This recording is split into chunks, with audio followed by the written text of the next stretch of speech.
Hello fellow YouTubers, the map's Warrior Path. It's patch 14.7 and I'm doing silver ranked. I actually qualified in the Vampire 2, and if you haven't watched that video yet, it's quite enlightening, especially if you don't have a Vampire 2. If you've got a Vampire 2, then any tips would be greatly appreciated, as I haven't had that ship long. Of course, I've got the very bizarre film star captain, speaking the best Dutch I've ever heard. So, I'm going to head for A. Our Yu Yang is going C with the Napoli. Oh, everyone's going C. Right. Well, you know what? This is going to turn into one of those matches where I show you what to do when you're outnumbered horrendously on a flank. Not quite the way I thought this would pan out, but okay. Normally in ranked, you expect an even split. Even split is good. Battleship on each side allows for crossfire. In an ideal world, you send 3 ships to one cap and 3 ships to the other, or 4 ships to the contestable cap and 2 ships to the uncontested cap, and with the view that the 2 ships defend it. But the contested cap here is A, of course, which I'm heading to now, and the easy to defend one is C, and yet our entire fleet is going C except for the Colombo, who has very bravely decided to join me at A. I have played a Gdansk quite a lot. The reason I haven't showcased her is because, damn, she is a very big handful of a ship. You don't see many out there. And the reason is she's very hard to play. She's strong. She's very strong. I cannot deny that. 9-kilometer radar. Okay, she gets smoke, which is nice. She gets speed boost, which is nice. It's a Mogador hull. No French saturation, very big target. You're 10 knots slower than a Mogador, okay. What else can I tell you? Oh yeah, and she's a bit clumsy on the helm, so her rudder shift isn't great. For a destroyer, she feels more like a light cruiser. And that's very much how I would suggest you play her. Yes, she can contest caps, yes, at a range. Her advantage over other destroyers is the fact that she has very accurate shell arcs. From 8 kilometers and onwards, she's going to win most gunfights with destroyers. She only ranks 5 in the DPM charts for tier 10 destroyers, or should I say she ranks 5. She's only got HE, you see. She doesn't have AP. No AP on this ship. Okay, now we've just spotted the Summers. The nice thing is, if I get detected and I bang my radar button, I am absolutely guaranteed to find what detected me instantly and scare them off. As you can see, the Summers just ran away. Now I'm getting a much better idea of what we're dealing with. Oh god, there's a Petro. There's a Petro here on this flank. That's where he is, with a Kerr first. Mecklenburg's gone mid. Not sure what the Mecklenburg's up to. And there's at least a Summers here. They're Conqueror. Yeah, Cap B. And we're missing another destroyer. Now, I suspect that he might be on this flank with the Summers, is my suspicion. But I don't really know. He could be all the way over at A, contesting the 7 line. I have no idea where their other destroyer is, and he's a Shimakaze, and he definitely wasn't within 9 kilometers of my radar, which comes off cooldown super fast. That's another good thing about the Gdansk. She excels at that long range, well, mid-distance firefights and long-range battleship farming, okay? She really does. Her guns are so easy to aim, and you do hit with virtually all your shells most of the time because the guns are very accurate.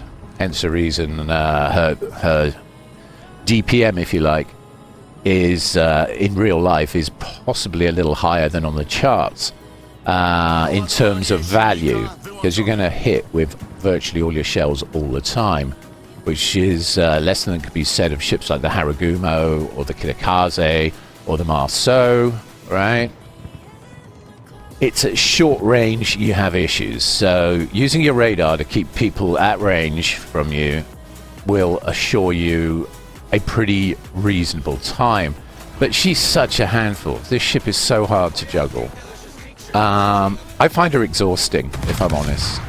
Exhilarating, sure. If you're an adrenaline junkie, perfect ship for you.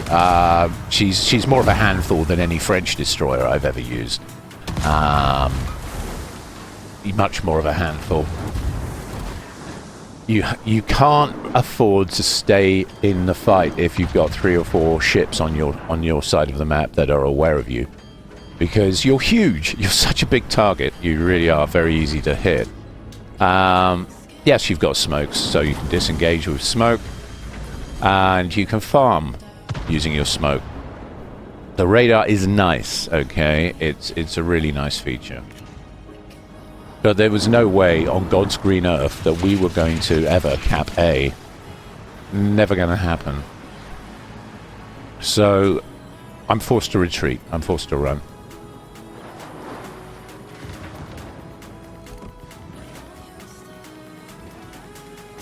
Could finish off the Mecklenburg, or does the team? No, the team's got him. I think the Colombo just yoinked it. No, Kurfo's got him. Okay.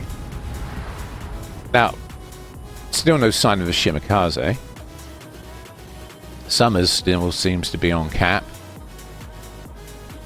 Bizarrely. Probably trying to avoid my torpedo wall. Yeah, okay, so my torpedo wall had some use there. He just popped up on the minimap, if you're wondering how I know that.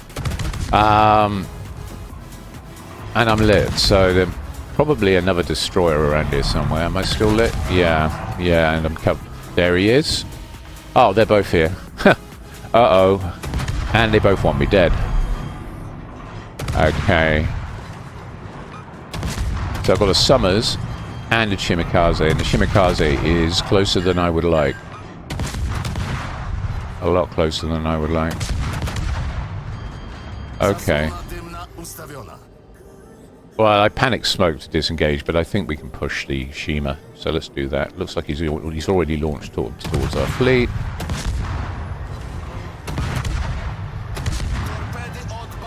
And there's a spread for me. Oh, he's slowing down, he's jinking. Wow, he went into reverse fast. Caught me off guard there. And I'm being fired on by the Summers and the Shima at the moment, so I'm taking 2 destroyers worth of fire. Okay, that's a Shima dealt with. There's a Summers who's been shooting at me the entire time. That's why my health's low. See if we can get him. Okay, double strike. Yay! Woo! Oh wow. Okay, and somehow we live. Alright, this was going to be the shortest video on record, wasn't it? That was tense. But there you go, there's another strength of the Gdansk right there. I was able to take on 2 torpedo boats at the same time, not on full health. I wasn't on full health when I started that engagement, and somehow we came out on top. There's not many destroyers you can do that in, I can tell you. Kind of reminds me a bit of the French destroyers. Now I'm gonna run. I'm running from the Petro now, because if he gets me in his radar, I'm toast. I'm gonna head for the island chain above me, and I'm gonna see if I can help our poor Napoli and Yu Yang at B against the Kurfürst and their Conqueror.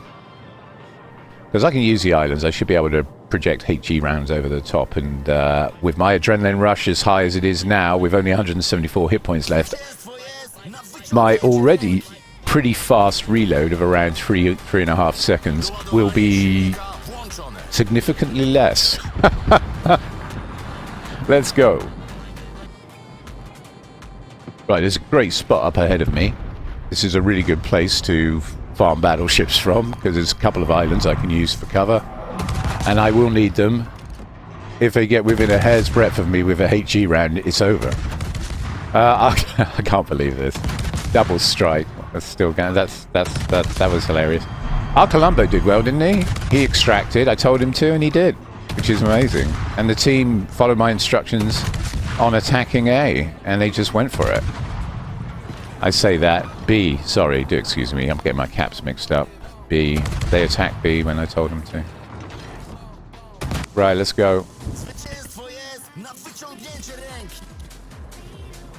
Right.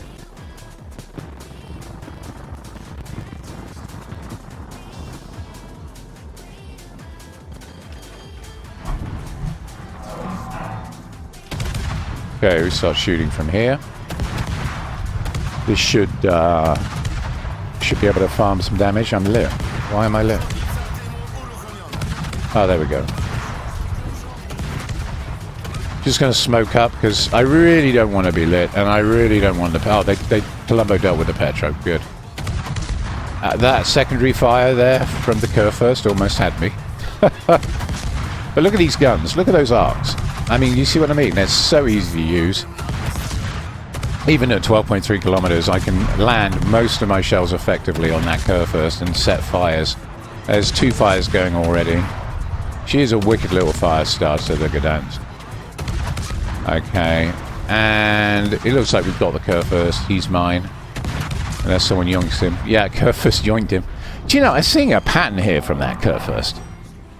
He yoinked the Mecklenburg, and now he yoinked the Kurfürst. Just rude. Right, okay, let's try the Conqueror. Another fire. My chances are very good. That's what, 8 fires now? And look at our damage. We were on what, 30k?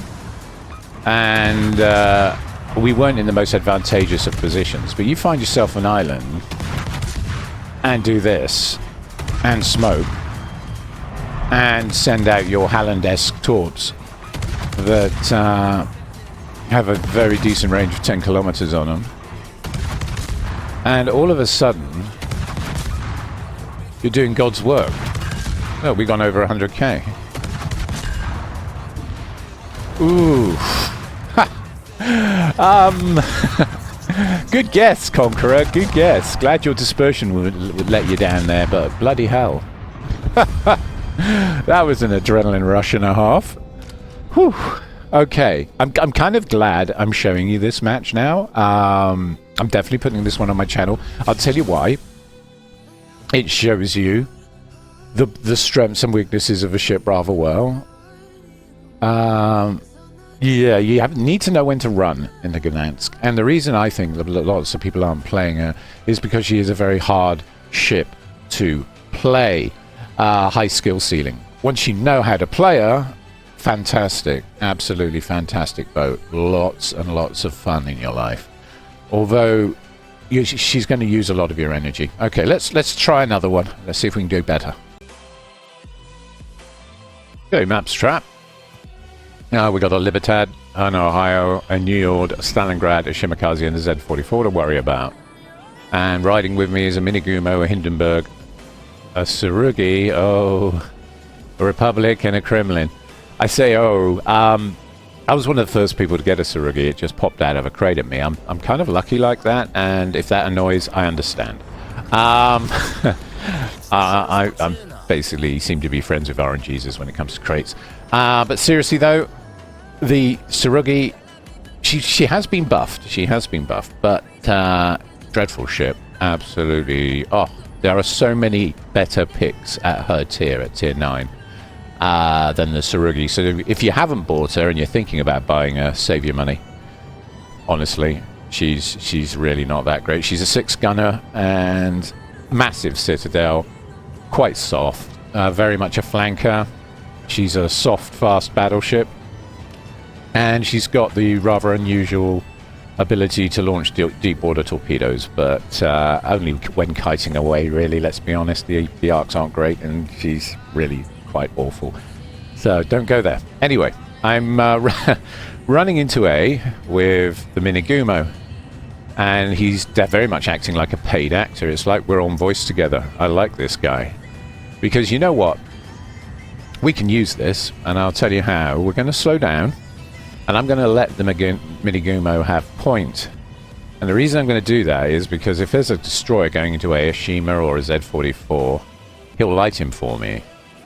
And then if that destroyer decides to smoke, I'll radar him. And between us, we should be able to absolutely annihilate whatever is trying to cap A very quickly before the enemy team can react. So I'm just going to carry on at 21 knots and keep my detect distance back. Because we've got a detect of 8.2 in the ship. I'm not running concealment. I'm only running a concealment module. I'll show you the build after this match, but you'll see that I've gone with full gunboat. Okay, Shimakaze. Is he smoking? Okay. Right. We hit the radar. Oh. I thought he'd continue going backwards. He's running. He's running out of his smoke. Perfect. You see, we spooked him. And now he's mine. Look at those shell arcs. Absolutely glorious. Now, should be able to just finish him off. That should do it. Bye-bye. Oh no, one more maybe. Yeah. Yeah. There we go. And thanks to his smoke, we stayed up. Although, looking at the enemy ships, it's a Njord coming this way. yeah, that happened. I couldn't have done it without the Minigumo, to be honest, spotting. Well, I could have, but that's the thing with the Gdansk. You can just use your radar. But the Shima would have lit me sooner and been aware of me sooner and may have reacted differently. Because he's got a detect of what, 5.6? Or is it 5.4? I think it's 5.4, isn't it? Something like that. Anyway, much far superior to my 8.2. Now, look, you see about the rudder shift? I thought I could make that turn, so I've had to abandon it and go hard to starboard because she's got quite a wide turning circle and pretty soft, for a destroyer, pretty crap rudder. And that can catch you out, so be aware of that. You know.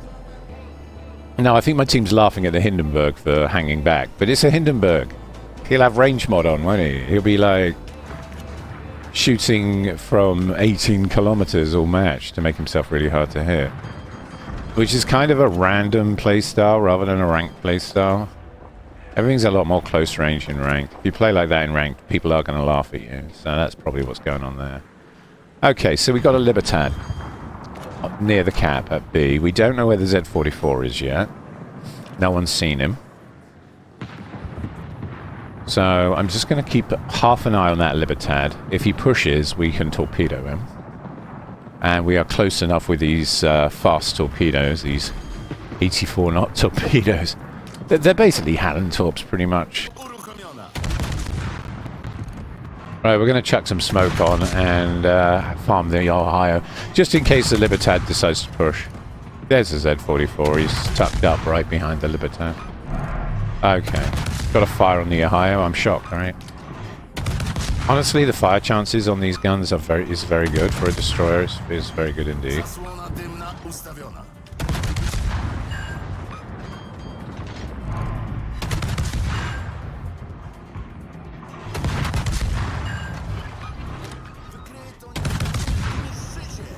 And we've got a rate of fire of just under 3 seconds. That's with all the mods, of course. Got to stay aware of the Njord. The Njord's pushing in. So I need to keep half an eye on him. I'm going to put some torpedoes his way. Okay, meanwhile the Ohio continues to burn out. What I'm going to do is I'm going to perform a 3-point turn and run. Because we're going to get pushed by that Njord. And I'd like to think I'm going to finish him with the torpedoes, but if he changes course... No, we need to run.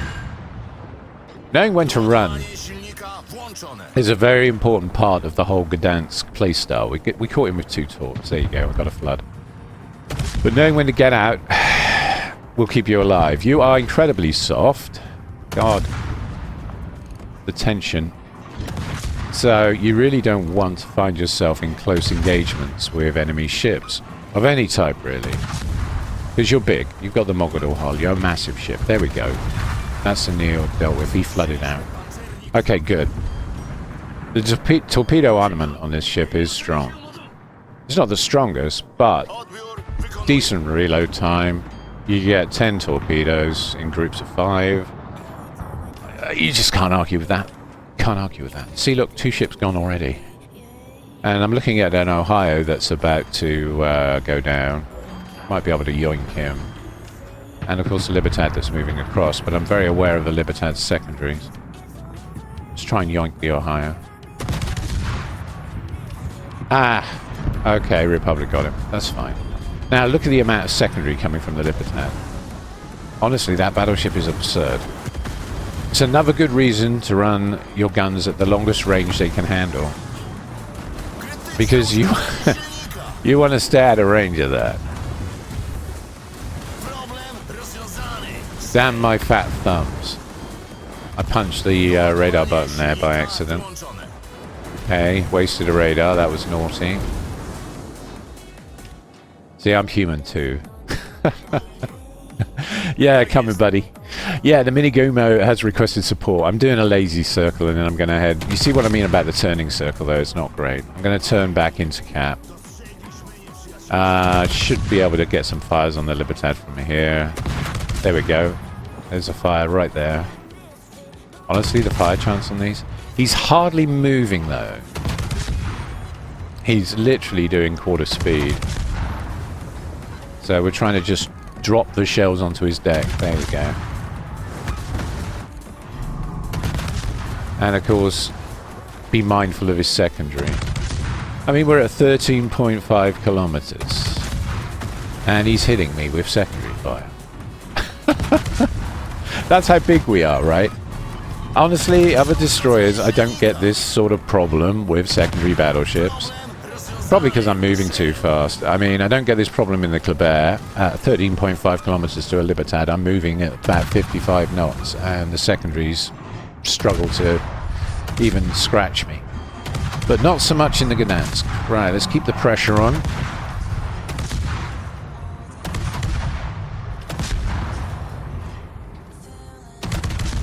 And there's the Stalingrad moving across.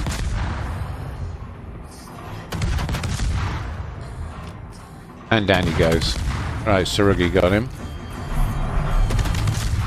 And now we're going to keep firing, but this time we've acquired the Stalingrad. Can I get a fire? Yes, I can. That's probably a perma. And I say that because he was in a firefight with a Surugi and a Republic. So, we'll see. Still burning. Yeah, still burning, top right corner. Okay. Yeah, that was a perma. Okay, he's radared us, but we've got an island between us and him. It's always a good idea to position an island between you and any radar cruiser you see. Otherwise, they will eat you for breakfast, because I can't stress this enough. You are a very big target. You're as big as a Haragumo in this hull, to be honest with you. Haragumo might be a little narrower, a little lower to the water, and a little bit longer, but you're quite wide, you're quite fat. And that makes you a pretty bad, easy kill, you know. Okay, we got high caliber out of that. He stopped burning, but we're at 110k damage. Nice. See if we can get some... No, we can't get torps on. He's going behind that island. So I'm just going to smoke up here. Now, the Minigumo is going for the Z44, so I'm going to assist. See, we've got another fire on this Stalingrad. Yeah, you see the Z44 is tucked right around the corner there. Right, just going to radar him for the Minigumo. There we go. That's a nice thing, you see. You can use your radar to help your teammates. And now the Minigumo's within 2 kilometers, so he's X-raying him anyway. He's close enough to acquire him. Target acquisition is 2 kilometers in this game. Guaranteed, that is. That guaranteed target is 2 kilometers. And they're having a little duel. Now, if the Z44 comes my way, I'll have him. But I'm much more interested in the Stalingrad. And down he goes. Minigumo got him with a torp. Great play there from a Minigumo. Really well done. Well done, my man. Well done. And thank you for your support. What a game. Now you see the comparison between this game and the last one, right? Much easier match for me. Better map, to be honest. I was able to use the island straight off the bat, pretty much. I'm going to compliment him. He was great, wasn't he? Okay, so how did we do? 141,219 damage. 69k from the main battery, 16k from torpedoes, 56,000 from fires, you see. So she is a strong HE farmer. Okay, the HE is strong, but then she doesn't have AP, so you're going to get a lot of your damage from fires. That's the spread of modifiers. Credits and XP. There's a personal score, and let's take her back to port and have a look at her. Wow. Compliments galore. So running over the build, that's what I'd be taking next, and then I'd finish with consumable enhancements, and that would be the complete build right there. My name's Lone Gun, and this has been the Gdansk. I hope you've enjoyed the video as much as I did playing the matches, and if you did, don't forget to like and subscribe. Thank you all very much for watching. Thank you.